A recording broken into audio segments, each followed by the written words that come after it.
So the definition of restreaming has become a bit elastic over the last few years.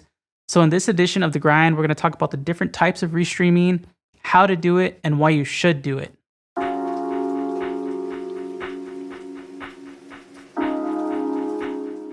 So traditionally, restreaming was synonymous with multi-streaming or streaming to many different sites simultaneously. Now, you've probably heard of sites like Restream.io or Caster.io.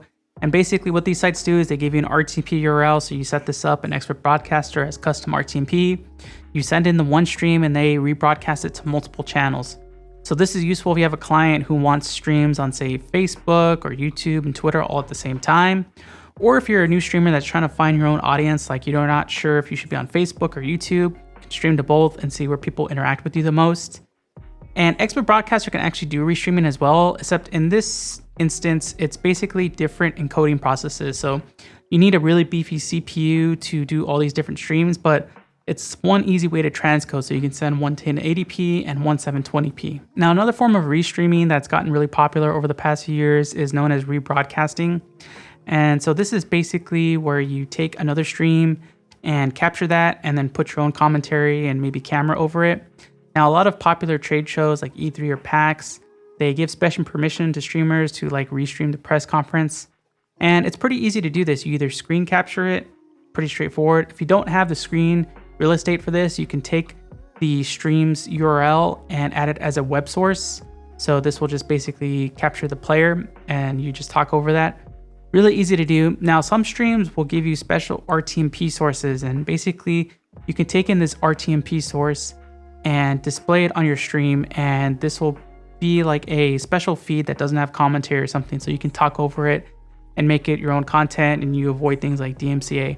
But always be really careful with this type of restreaming. Make sure you have permission, make sure you can do it, and make sure you follow the guidelines. Like, you don't want to do anything that might disparage the feed or, be too critical. Just always pay attention to what the rules are when you're doing these type of restreams.